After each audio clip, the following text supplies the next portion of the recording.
Lakers will introduce JJ Redick as their new head coach today. And for him, this is a great 40th birthday present. Now, the former analyst signed a 4-year contract with Los Angeles last week. And despite Redick entering the organization with championship expectations, UD said last week here on Get Up that the Lakers aren't a true title contender.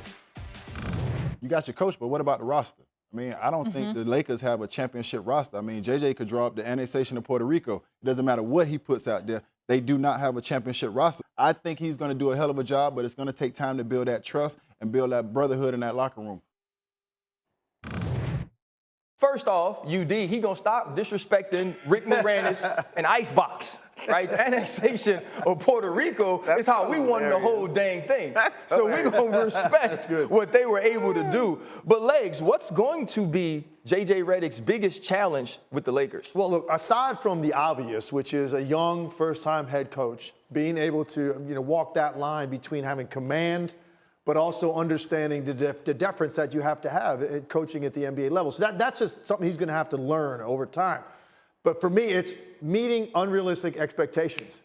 If you're in LA, unfortunately for JJ, and you got LeBron on your roster, people think that means you're in championship contender mode, that you're on that level. And the truth is this team is just not good enough. And particularly, they're not built for the regular season, which means in the Western Conference, you're climbing a lot of rungs in that ladder when you get to the playoffs, going on the road repeatedly, series after series against teams with younger star players, with deeper talent pools. So the expectations are going to be there, but it doesn't match up with what this team looks like and the lack of flexibility that they really have on their roster to improve to a certain degree. So that's going to be the toughest thing for JJ, particularly for a guy that's doing this for the first time. I completely agree, Legs. I think last night I used the word vision, the vision going forward. What does this organization want? What do they expect? And how are they going to support? Because we've talked a lot about AD being the centerpiece moving forward. Okay, but to your point, LeBron is on the roster, which means anybody that has LeBron on their team thinks they're contending. So to me,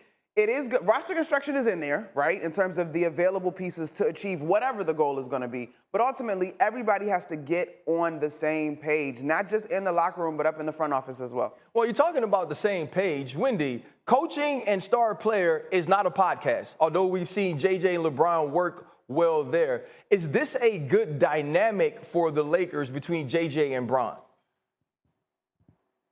Yeah, it's a good dynamic for day one, but day one doesn't define the season. It'll be day 50, day 100.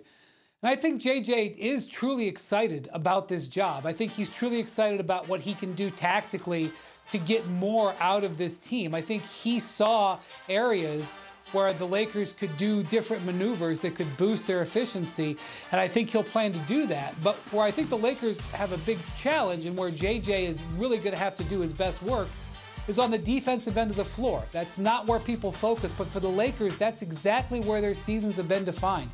2 years ago, when they made that run to the conference finals, they had the number 4 defense after the All-Star break. Those trades that they made, getting out of the Russell Westbrook situation, really defined that season for them. Last year, they really slumped defensively, back to 17th. It is not fun to talk about defensive rotations. It is not fun to talk about needing perimeter defense in your roster construction. But if you're really going to improve this team, if you're going to take them from 7th place to 6th or 4th, you got to do that on the defensive end, and that starts with JJ Redick setting the tone at the start of the season. Legs, we saw in the finals with Luka, defense isn't easy. How does JJ get this team to play championship-level defense? Yeah, look, I've talked a lot of hoops with JJ here over the last couple of years since he's been at ESPN, and this is the reason he's getting this job, is to tighten up those areas of the floor. You're not talking about reinventing the wheel. There's only so many different things you can do defensively, schematically.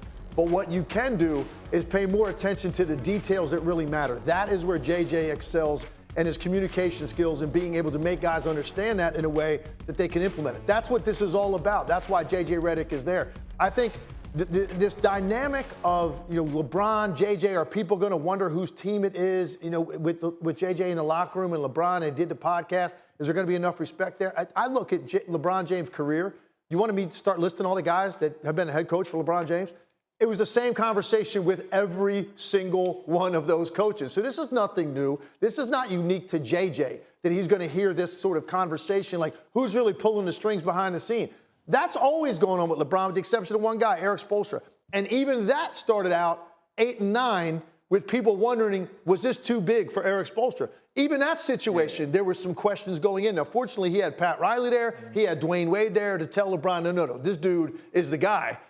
Every other coach LeBron's played for, the same conversations have taken place, and JJ's going to have to deal with that as well. I don't think it's a bad dynamic that they've got a mutual respect and a relationship already going in. I don't see why that would be considered a bad thing with LeBron James. Why you look so puzzled?